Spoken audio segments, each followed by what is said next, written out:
I'm allowed to sort of show you the RTX 4060 today. I can compare it against as many other GPUs as I want, as long as it's only at these exact settings. Cyberpunk 2077 is the only game we're allowed to show today because, guys, the review embargo has not lifted yet. This is a preview, I guess, embargo date where you're only allowed to show off what Nvidia wants you to show off. So let's talk about it.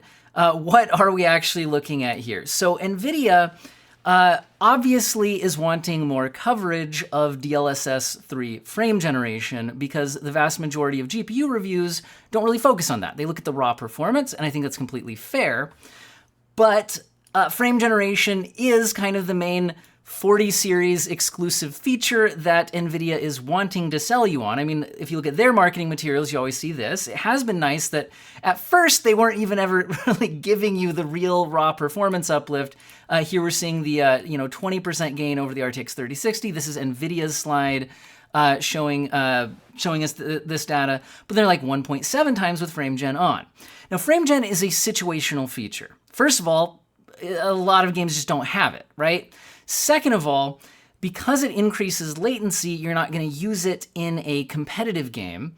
And it's, again, going to be situational when you want to use it, and there can be image quality things to think about as well. However, that being said, I do, and I always say this in my videos, I do like this feature, so I did want to take this opportunity to talk about this here, because I do think this is something that should get talked about more. So yes, I understand that Nvidia is offering this limited review embargo to talk about these features, to get more coverage of these features, but I actually think that that's a good thing. I think frame generation shouldn't be completely ignored when you're making your purchasing decision on these GPUs. So to be clear, this is not a full review today. You're gonna have to wait a couple more days for that.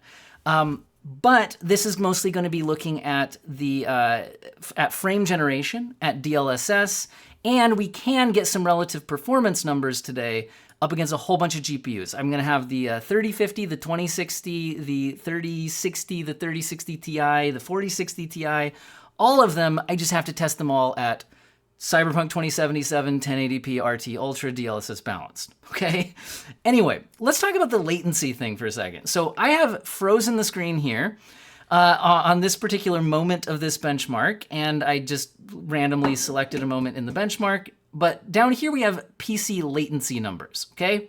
So yes, this is the infamous DLSS 3 frame generation increases latency, and it does, which is why you should not use it in competitive games. However, it doesn't increase it by that much, and it's also combined with NVIDIA Reflex. So if your frame rate is high enough in your base game, you have a low enough base response time, especially using Reflex, that in a lot of single-player games, the response time is going to feel completely fine. So let's put some actual numbers to this. So over here on this side, we have DLSS Balanced RT Ultra. We're running at a little over 60 frames per second, and the average PC latency is 69.5 milliseconds in this particular frozen screenshot. We'll look at this in motion in a second. I just want to explain what you're looking at. Here's the same exact thing, just turning on Reflex, and Reflex has cut that 69.5 milliseconds down to 40.1 milliseconds. And then turning on frame generation, it's at 46.2 milliseconds. That is only a small increase in latency. So the thing is, though, is what this means is that I don't think that graphs like this are fair, because usually when frame rate goes up, latency goes down. But what we're seeing here is frame rate goes up, latency also goes up. So what are you getting out of this? Why would you use it? Well, when you want higher frame rates in a game, there's usually two things that you want. One thing that you want is increased smoothness on the visual smoothness of what you're seeing on your screen. The other thing that you want is increased responsiveness, okay? So what frame generation does is it increases the visual smoothness by inserting a frame in between two real frames. The real frames are actually generated by the game engine. Now the fake frame is still an actual real frame in the sense that your eyes see it, but it is not generated by the game engine, so it's not responsive, and they slightly delay showing you the next real frame in order to insert that, and there's processing time and whatnot, and that's why we get that slight increase to latency. However, again, if you compare it to this side of the screen where we have reflex off, and then this side, where we have reflex on and frame gen on, it actually is a lower overall latency. Although if you have an Nvidia GPU, you could choose to just turn reflex on, but not turn frame gen on for the lowest possible latency, but then you don't get the increased visual smoothness. Now, there can also be some visual artifacts, but I found in my testing that the higher the frame rate is that you're starting from, the less visual artifacts you see, because there's a smaller difference in between the two real frames that it's trying to generate an image between, and the less difference there is between them, the more accurate it is going to be, as well as the less time it's available on the screen. So all of this is basically saying that I'll play this while you go, and you can watch the numbers down here, and compare. Basically, what I'm saying is that DLSS frame generation, I think, is a nice-to-have feature that a lot of people will want to use, but it's very situational. You have to be playing a game that has it. Cyberpunk does, many games don't. Again, because it does increase latency a little bit, it's not going to give you a competitive advantage. It would be a competitive slight disadvantage, so you wouldn't turn it on in a competitive game. And like I said, I think you need a high enough base frame rate for it to be particularly usable. Notice that at these settings, we're getting a high base frame rate, but also notice that we're using DLSS very aggressively here. DLSS Balanced at 1080p resolution is about a 626p internal resolution that's being upscaled then using the DLSS algorithm. Now, after we look at our side-by-side comparisons here, I'm actually going to go in-game in Cyberpunk and show you some situations where I actually think that my real problem with the settings that they're using here is more actually with DLSS Balanced at 1080p rather than what happens because of frame generation. Anyway, so now let's get into some actual comparisons. So how does this compare against the RTX 3060 12GB? Well, over here, we can see some comparison numbers, and this is not including frame generation. This is just DLSS Balanced versus DLSS Balanced. We're seeing the 4060 19% ahead on the averages here, and 8% ahead in the 1% lows. Now, keep in mind that these settings, especially using DLSS Balanced here, have been selected to keep the VRAM usage below 8 gigabytes. If VRAM usage goes over 8 gigabytes, we would expect the RTX 3060 12GB to then handle that better. Also, we're looking at ray tracing and DLSS performance right now, not overall raw performance. So do keep that in mind. We can't discuss other results until the actual reviews. But this is what we're seeing here. And again, you can use frame generation to increase the smoothness of the image, which we're seeing on the right-hand side. Here, I can show you up against the RTX 2060 6GB. And here you'll actually notice a fairly massive advantage for our 4060. Now, why is that happening? Well, the 6 gigabytes on the 2060 isn't enough for these settings. Ray tracing uses a lot of VRAM, and you can see here that we're actually using right about 8, and you can see the system RAM is spilling over on our RTX 2060. So would we expect this much of a lead if we weren't using over 6 gigabytes of VRAM? No. So just keep in mind that at these settings, in full reviews, we'll be able to look at other stuff, but what we're seeing here is a massive advantage in raw performance that's without frame generation, which is a real useful thing, but do keep in mind what is going on with the system RAM. Notice the system RAM usage here is lower than it is here because the extra VRAM that doesn't have room to fit in the VRAM buffer here is spilling into system RAM, which is slowing down the overall performance. Now we can look at the 3060 Ti. And notice here that the 3060 Ti at DLSS Balanced, these are both 8 gigabyte GPUs. The 3060 Ti is slightly faster. We've got 4% on the averages and 11% on the 1% lows. So so this, again, this is not supposed to be a full review at this point, but I've covered a lot of leaked information on my channel already about these. It's another reason why I'm doing this video today, is to cover everything that's available on the lead up. If I didn't make my own video on this topic, I probably just would have done a follow-up covering other people's coverage of this same game at these testings, so I thought I'd just do my own anyway. But the point is, yes, the 4060, even at these Nvidia approved settings to test, is showing up as slower than the RTX 3060 Ti. And I think for a lot of people that is disappointing, although again, Nvidia wants to sell you on here's the frame generated thing. And again, I like frame generation in the situations where it's available, and that's what we're looking at here. And so I do think with frame generation enabled, it is offering a better experience if you want to use it. Now, how about the RTX 3050? I thought this would be interesting because a lot of people looking at these specs of the RTX 4060 have basically said, well, isn't this really an RTX 4050 if you look at the actual GPU die-in specs, but they're just calling it a 4060? Well, okay, so if this had been a 4050, you would have been getting great generational uplift, 64% better on average and 47% better in the 1% lows. I think my recording cut out for a second, but I'll just edit this back in. Anyway, I think I was saying, yeah, so I almost wonder if Nvidia was in a weird spot where they're like, we feel like the 40 series is actually too good to call it what it should be, so we want to kick it up a tier, but then we run into the problem where if we don't count frame generation, which again is situational, now it's not really great generational uplift. I don't know, it's kind of, anyway, it is where we're at.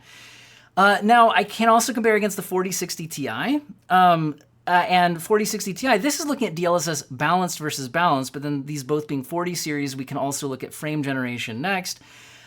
So RT Ultra DLSS balanced, we are seeing, up in the 80s here, averaging on the 4060 Ti. We're seeing in the 60s, upper 60s here on the 4060. It's a 23% average on the relative performance for the 4060 Ti and 25% in the 1% lows. So, yeah, anyway, it looks like actually, you know what, let's make this a little bit smaller. I feel like I'm cutting off the latency counter. There we go. All right.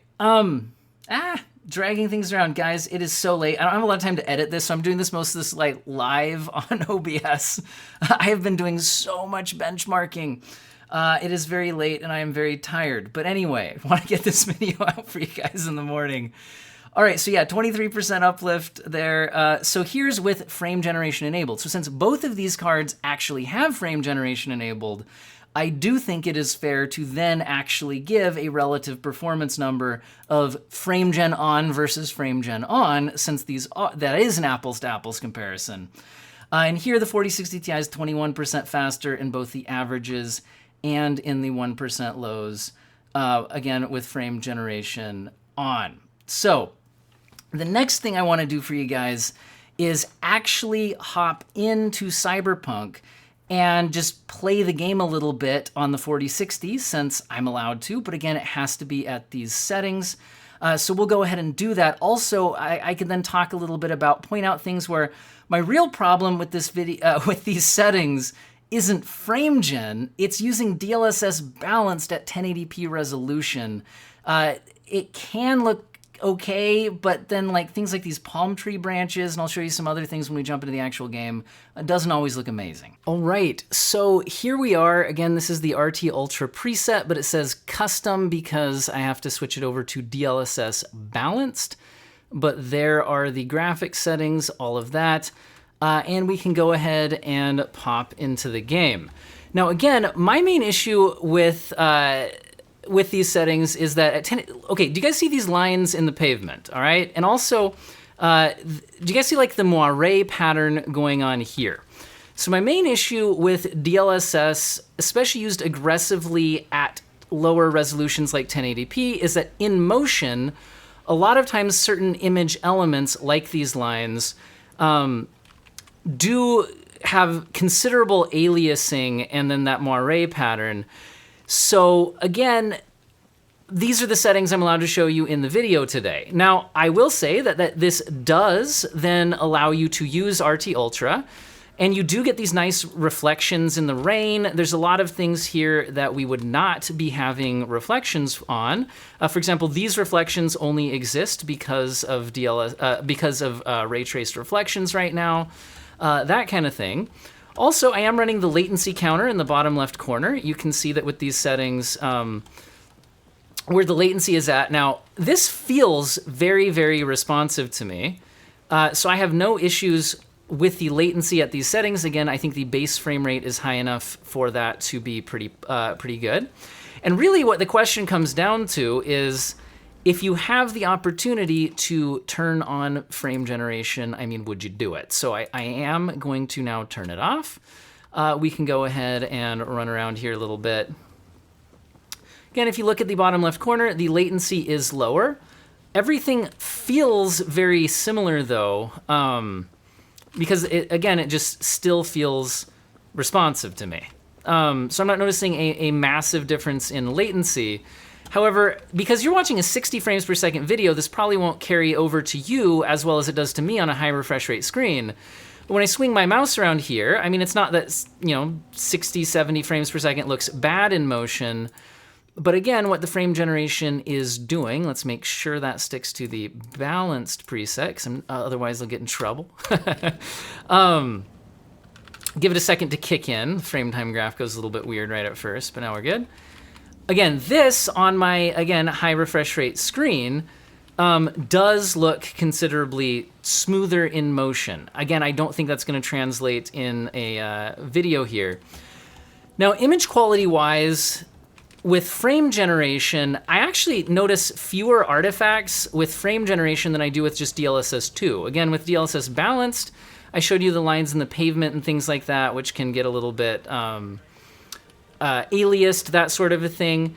With frame generation, HUD elements, like we've got that right there, if you move quickly, sometimes they'll distort a little bit, but honestly, the game had a patch after the initial launch of frame generation, and it honestly doesn't look that bad. So you can find other videos that look very carefully at frame generation and its image quality and things like that. But again, I think when you have a high enough base frame rate like we do here, it does feel pretty responsive. The thing is, though, again, we're only getting this high base frame rate because of DLSS Balanced, which, like I said, can cause some problems with the aliasing in the pavement. So that really means that, this isn't free performance. There's pros and cons. You are getting certain artifacts added to the image through DLSS as well as DLSS frame generation, but that does get you the ray traced reflections and lighting and all of that. Anyway, so that's actually running around a little bit. Let's just maybe get into some combat, see how that goes. Since there weren't any actual enemies around, I guess I'm gonna be a cyber psycho. Also, I don't remember how to play this game at all. I beat the game when it came out. But now I just pretty much benchmark it. I'll have to get back into it for a Phantom Liberty, I suppose. I guess my sniper rifle actually, it seems to make people explode. So I didn't realize it did that. That's kind of cool. Gotta reload. I can't reload while I'm sprinting. Isn't there a health button? Okay, the health button's X. All right, you know what? Let's see how this all looks in motion here. Let's take this high-speed van through the city. All right. I don't know how much of this you guys want to see. Again, you're getting some performance numbers rolling up there on the top of the screen. You're gonna have to wait a couple more days to get full reviews on this stuff where we can see, again, how it stacks up against other GPUs, if it actually makes sense to purchase one of these against the competition. But today, this is what you are allowed to find out, in addition to the fact that you can find out that I do not know how to drive, apparently. So, do I have a pistol? Here we go. All right, guys, I need to start actually running the numbers on my full review, so I think that's it for today. Hopefully you guys found the sneak peek kind of thing interesting. Again, apologies for the limited nature of what I'm allowed to show you, but I have tested so many GPUs for my full head-to-head comparisons. So again, on my channel, I do a lot of deep dive head-to-head comparisons. Day one, I'll probably do the 4060 against the 3060 12 gigabytes and look at the latest titles, including checking if there's games spilling over VRAM capacity, things like that. I'll probably also put it up against AMD's 6700 XT, which is a similarly priced, usually a little bit over $300, 12 gigabyte GPU from the competition, all of that. So we will have a lot to take a look at. I'll be doing a whole bunch of comparisons in the week or two following launch. We'll probably be getting one every couple of days at least. So stay tuned to the channel if you're interested in all that. And this is all I'm allowed to show you for today. Should I have a glorious death at the end here? Just fire into the air. Are these cops actually not able to defeat me? I'm literally not trying to win, guys. Okay, all right. Well, there you have it, flatlined. I hope all of you have an excellent day.